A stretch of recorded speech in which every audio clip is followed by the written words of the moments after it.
Bismillahirrahmanirrahim. Assalamualaikum warahmatullahi wabarakatuh. Perkenalkan, nama saya Muhammad dengan NIM 2020. Mata kuliah komputer fisik. Pada kesempatan hari ini itu saya akan mempresentasikan hasil penerapan tugas saya, di mana tentang penerapan teknologi tracking.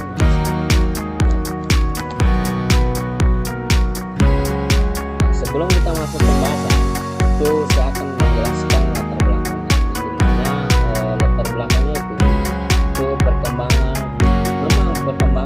ke komputer fisik itu membawa perubahan besar dalam pengawasan dan interaksi manusia dengan tracking manusia sebagai aplikasi penting.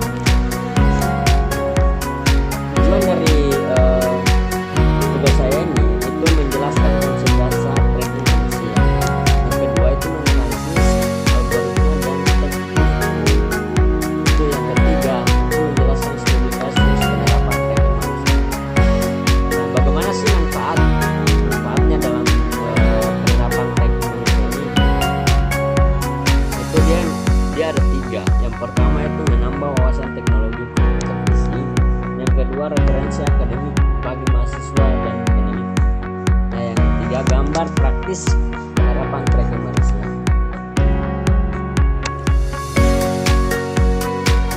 Mungkin kita langsung saja pada pembahasan dengan algoritma populer dalam tracking manusia ini. Itu saya menggunakan ada 4 ya. Yang dimana itu Kalmar filter, yang dimana Kalmar filter itu dia memposisikan dan kecepatan berdasarkan model prediktif ya, estimasi filternya pada posisi dan kecepatan berdasarkan model prediktif ya.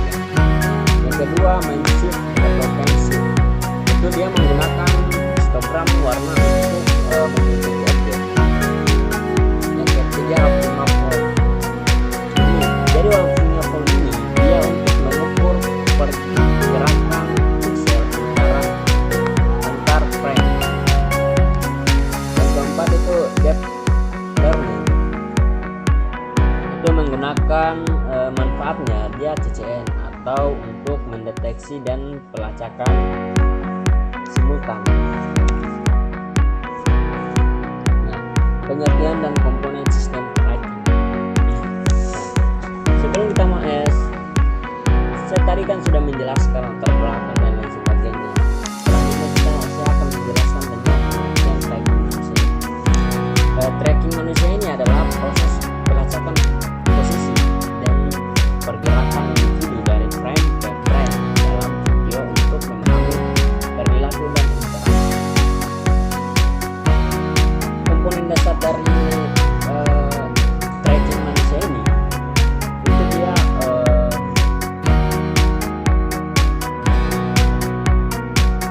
punya sistemnya. Yang pertama itu deteksi objek atau manusia,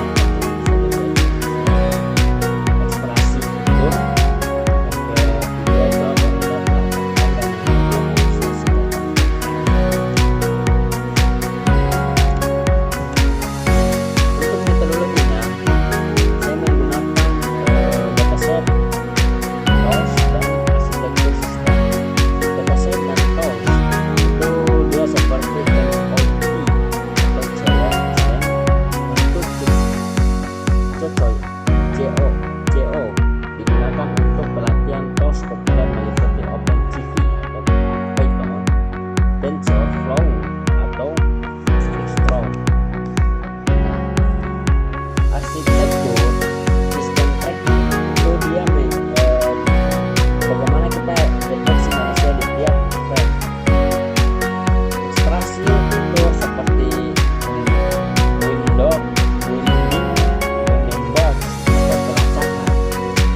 menggunakan depth